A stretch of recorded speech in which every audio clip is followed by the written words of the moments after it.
Hello बच्चों, चलिए प्रश्न को पढ़ते हैं और समझते हैं। अभाज्य गुणनखंड द्वारा निम्नलिखित पूर्णांकों का लघुत्तम समापवर्ती तथा महत्तम समापवर्तक ज्ञात कीजिए। और हमें संख्याएं दी है 40, 36 और 126। प्रश्न को हल करने से पहले हम प्रश्न के लिए मुख्य अवधारणा लिख लेते हैं। तो प्रश्न के लिए मुख्य अवधारणा जिसकी सहायता से इस प्रश्न को हल किया जाएगा। मुख्य अवधारणा में हम लघुत्तम समापवर्ती और महत्तम समापवर्तक दोनों को परिभाषित करेंगे। सबसे पहले मैं आपको लघुत्तम समापवर्तक को समझाता हूँ, जिसको हम लसा कह सकते हैं। और इसकी परिभाषा सबसे पहले सुन लीजिए आप कि दो या दो से अधिक संख्याओं का लघुत्तम समापवर्ती वह छोटी से छोटी संख्या है जो दी गई प्रत्येक संख्या से पूर्णतः विभाज्य हो। जो दी गई प्रत्येक संख्या से पूर्णतः विभाज्य हो। जैसे मान लीजिए हम लोग कोई संख्या लेते हैं 4, 6, 8। ये हमने कुछ संख्याएं ले ली। अब हमें एक ऐसी संख्या देखना है जो छोटी भी हो और इन तीनों से विभाज्य भी हो। इस बात को समझिएगा। मैं 4 की जगह यहाँ पर 4, 6 एक बार और लिख लेता हूँ बच्चों। उसके बाद फिर हम इसको समझते हैं। देखिए ये 4 यहाँ पर हो गया 6। अब अगर हमें इसका ज्ञात करना है का लसा, तो इसका लसा जब ज्ञात करेंगे तो देखिए 4, 6, 8, इसके लिए हम संख्या क्या लेंगे? 24। 24 एक ऐसी संख्या होगी जो 4 से, 6 से और 8 से तीनों से विभाज्य होगी और सबसे छोटी भी होगी। क्योंकि इसके बाद अगर संख्या की बात करेंगे तो 48 भी हो सकता है जो 4, 6 और 8 इन सबसे विभाज्य हो। परंतु छोटी संख्या कौन है? 24 है। यही आपका लसा होगा। अब मसा समझिए। तो मसा को आप इस प्रकार परिभाषित करेंगे कि दो या दो से अधिक संख्याओं का महत्तम समापवर्तक वह बड़ी से बड़ी संख्या है जो दी गई प्रत्येक संख्या को पूर्णतः विभाजित कर दे। ठीक है बच्चों, पूर्णतः विभाजित कर दे। इसके लिए हम एक और उदाहरण लेते हैं। मान लीजिए हमें 12 तथा 16 का महत्तम समापवर्तक ज्ञात करना है। तो इसका महत्तम समापवर्तक ज्ञात करने के लिए देखिए सबसे पहले हम संख्या देखते हैं 2। 2 जो होगी वह 12 और 16 दोनों को विभाजित कर देगी। उसके बाद 4 भी होगा जो 12 और 16 को विभाजित कर देगा। लेकिन इसमें बड़ी संख्या कौन है? बड़ी संख्या 4 है, इसलिए 4 हमारा मसा आ जाएगा। अब हम प्रश्न की ओर चलते हैं। प्रश्न में हमें जो संख्याएं दी गई है मैं उसे लिख लेता हूँ। दिया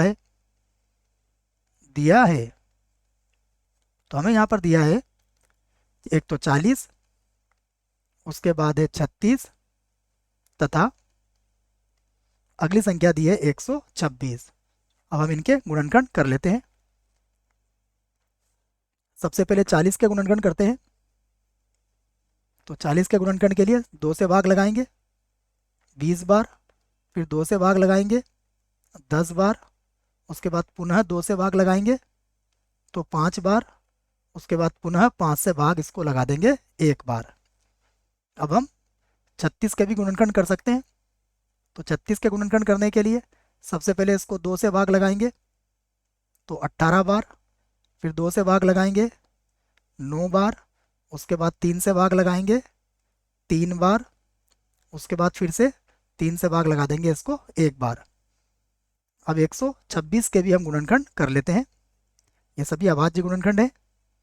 2 से भाग लगाएंगे तो ये 6 बार और ये हो जाएगा 3 बार। उसके बाद 3 का भाग लगाएंगे तो ये आ जाएगा 21, फिर 3 से भाग लगाएंगे तो ये जाएगा 7 बार और 7 से भाग लगाएंगे तो ये होगा 1 बार। अब हम इनके गुणनखंडों को लिख लेते हैं। सबसे पहले 40। 40 के गुणनखंड क्या है? देखो ये हुआ 2 की घातांक 3 और गुणा में आ गया 5।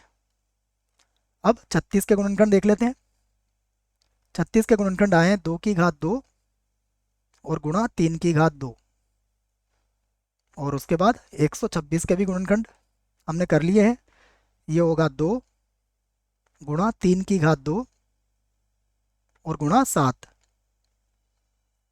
अब हम इनका सबसे पहले एलसीएम लिखते हैं। एलसीएम किस किस का?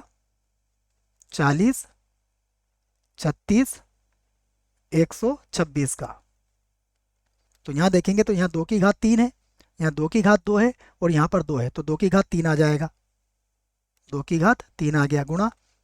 यहाँ पर देखें तो 5 है तो पहले 3 देख लेते हैं बच्चों। तो 3 की घात 2, 3 की घात 2 तो 3 की घात 2 भी आ जाएगा। उसके बाद जो बचा है 5, 5 को भी लिख देंगे। उसके बाद यहाँ पर बचा है 7, तो 7 को भी लिख देंगे। तो यहाँ पर अगर 2 को 3 बार गुणा करेंगे तो 8, यहाँ पर 3 को 2 बार गुणा करेंगे तो आ जाएगा 9, गुणा में आ जाएगा 5, 7 35 हो जाएगा, 35, और इसका गुणा करके लिख लेते हैं। तो ये आ गया 2520, 2520। तो ये एक उत्तर हमारा आ चुका है। अब हम यहाँ पर इनका HCF निकाल दें, अर्थात इसका महत्तम समापवर्तक ज्ञात करते हैं। तो यहाँ पर लिख देता हूँ मैं HCF 40, 36, 126। तो बराबर देखिएगा, सबसे पहले यहाँ 2 की घात 3 है, यहाँ 2 की घात 2 है, और यहाँ पर 2 है, तो 2 आ जाएगा। उसके बाद यहाँ पर देखिए 5 है, तो 5 कहीं पर भी नहीं है, फिर 3 भी कहीं पर भी नहीं है, 7 तीनों के पास उभयनिष्ठ नहीं है, तो 2 ही हमारा उत्तर होगा। तो एक उत्तर हमारा और यहाँ पर आ चुका है, दोनों ही उत्तर आ चुके हैं बच्चों। आशा करता हूँ आपको इस प्रश्न का उत्तर समझ में आया होगा। धन्यवाद।